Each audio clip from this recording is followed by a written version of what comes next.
Assalamualaikum warahmatullahi wabarakatuh. Jumpa lagi dengan saya di channel ini teman-teman semuanya. Kali ini saya akan coba share tentang sistem pendinginan suhu mesin pada mobil ya. Karena memang hal ini sebenarnya menjadi sebuah hal yang sangat penting juga untuk diketahui oleh para pemilik mobil. Karena selama ini bisa jadi hal-hal yang terkait dengan sistem pendinginan itu tidak terlalu diperhatikan. Nah, ikuti terus video ini ya teman-teman, sebagai pelajaran untuk kita semua.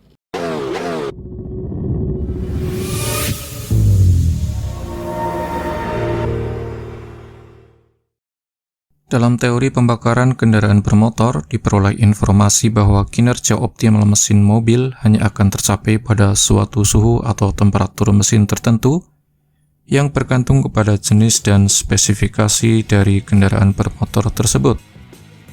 Maka, apabila ada pemilik mobil yang merasa bangga saat menunjukkan indikator suhu pada dashboard yang selalu berada di bawah rata-rata atau posisi di bawah setengah, klaim tersebut tidak sepenuhnya mengandung kebenaran. Memang, di satu sisi, ia akan terhindar dari risiko mesin mobil mengalami overheat yang biasanya menjadi momok bagi para pemilik kendaraan. Namun, di sisi lain, sebenarnya ia akan mengorbankan hal yang lain, yaitu pada ketidakefisienan penggunaan bahan bakar kendaraan bermotor. Pabrikan mobil sebenarnya telah menetapkan suatu angka suhu tertentu agar kinerja mesin mencapai kondisi optimal atau ideal yang berkisar antara 85 sampai dengan 95 derajat Celcius.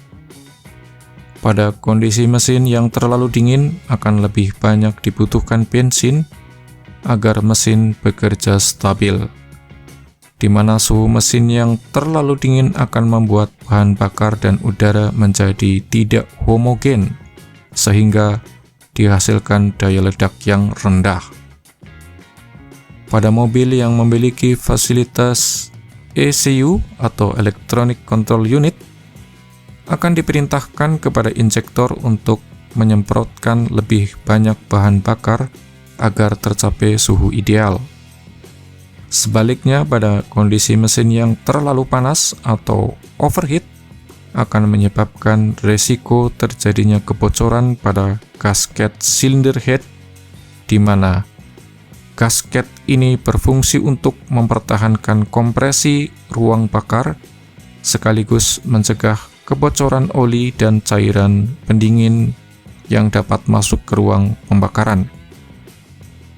Apabila terjadi bercampurnya air dengan oli mesin, akan menyebabkan menurunnya tenaga mesin akibat dari proses pembakaran bahan bakar yang terganggu oleh adanya air tersebut. Dengan demikian, kerugian yang lebih besar pun akan siap menanti pemilik kendaraan. Ada berbagai macam komponen pendingin suhu air pada ruang mesin, yang dalam hal ini biasanya akan digunakan air radiator, di mana secara sirkulasi air radiator ini akan masuk ke water jacket, lalu akan didistribusikan kembali melalui komponen yang bernama termostat. Saat masih dingin, katup termostat akan tetap tertutup sehingga air radiator pada water jacket akan terus bersirkulasi di dalam blok mesin sampai suatu suhu atau panas tertentu, di mana termostat akan membuka dan air radiator di dalam blok mesin kemudian akan didinginkan di komponen radiator.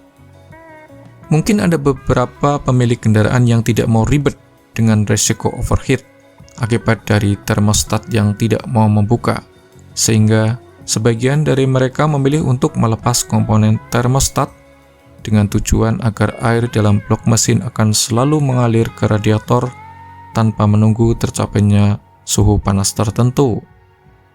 Hal inilah yang kemudian dapat dilihat pada jarum indikator suhu pada dashboard yang tidak pernah mencapai level setengah atau lebih, Nah, di satu sisi memang pemilik mobil akan terhindar dari potensi kerugian akibat mesin mengalami overheat. Namun sebenarnya di sisi lain ia akan mengalami kerugian karena adanya BBM yang menjadi lebih boros, di mana bensin yang dibutuhkan pada suhu mesin yang masih dingin akan lebih banyak dibanding pada suhu mesin yang ideal. Oleh karena itu, guna mendapatkan stabilitas suhu kinerja mesin yang ideal, diperlukan adanya sistem pendinginan mesin dengan tujuan agar tidak terjadi overheat maupun overcool, di mana terdapat dua sistem pendinginan mesin, yaitu sistem pendingin udara dan sistem pendingin air.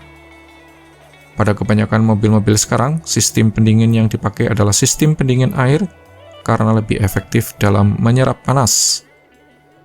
Nah, apabila pemilik mobil hendak mendapatkan biaya operasional BBM yang hemat, diperlukan waktu untuk memberikan perhatian pada sistem pendinginan mesin dalam rangka menjaga kemampuan mesin dalam mencapai kinerja ideal. Oke, itu tadi sharing saya teman-teman tentang sistem pendinginan di mobil. Semoga bermanfaat buat teman-teman dan ikuti terus channel ini untuk melihat video-video saya selanjutnya. Terima kasih. Wassalamualaikum warahmatullahi wabarakatuh.